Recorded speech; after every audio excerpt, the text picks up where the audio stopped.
'Cause when the music fades and all is stripped away, and I simply come,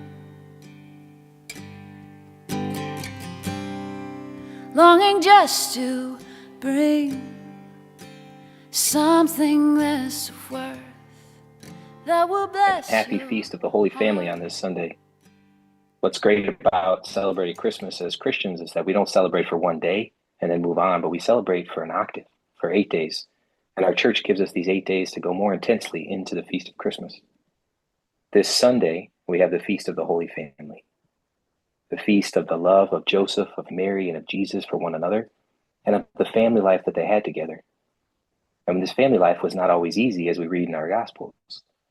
Shortly after the birth of Jesus, as Mary's recovering and Joseph's starting to put down some family roots, the Lord shows up and says he must flee to Egypt to avoid the danger that the local leaders have to want to kill Jesus after the visit of the wise men. And so Joseph and Mary head out to Egypt, not knowing the way, not knowing where they're going to live, not knowing how they're going to make a living, and yet called to sanctify that journey and that new home to steward the young life of Jesus into adolescence. And in a few short years, the Lord will call them back and they'll make a home in Nazareth again. And so this Christmas, we get to celebrate not just a moment of Jesus' birth, but the whole family life and love that the Holy Family had for one another. And if we look to our lives as athletes and as coaches, we're often called to sanctify not just our biological families or our families by marriage, but also the families that we call teams. But how? Well, St. Paul gives us a list of virtues. One way that you can sanctify the family of your team is to compete a certain way, to love a certain way in practice, to put on the virtues like you're putting on sporting equipment. And if we're honest with ourselves, it's not always easy, because in athletic life, that new person on the team sometimes is a threat to our starting position, a threat to our place on the team. And so we don't always welcome them with love proper to a family, but welcome them with a little bit of hostility, suspicion, or unhealthy competitiveness that seeks to put down instead of build up. So this Christmas season, let us look to the Holy Family. Let us look to St. Paul. Let us look to the life of the virtues to make our teams real families of love, icons of God's grace, welcoming all those on our team. Hello, everyone. As we prepare for Christmas and roll into the Christmas season, a lot of people are preparing their hearts and their minds to be with their family, and they want to eat healthy, making all these New Year's resolutions about the gym. But unfortunately, a lot of the times it gets left out is our faith life.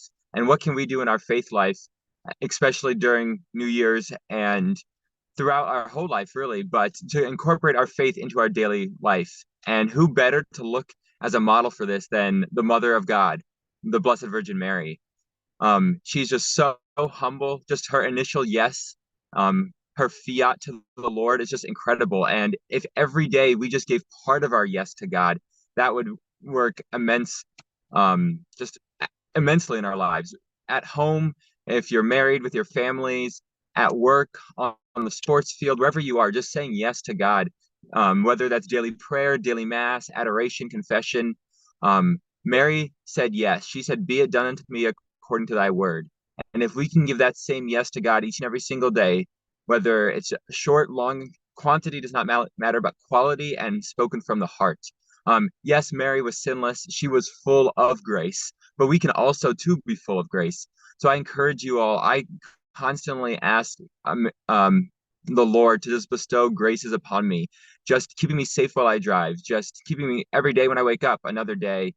Just saying that yes, and just being thankful for what God has provided for me. And then again, we are all baptized. And so just asking for your baptismal graces each and every single day. If you're married, calling on your marriage graces. These sacraments aren't just right during the moment and leaving. If you receive the Eucharist daily, and especially on Sundays, saying, "Lord, give me that strength from the Eucharist, from these graces, from these sacraments." I really, my mind was mind blown when how much love and mercy God wants to point out to us. So if we can be like our mother and just say yes to the faith, ask for those graces, and keep frequenting the sacraments, following her model of humility and trust, it's going to be great. Thanks and have a great day.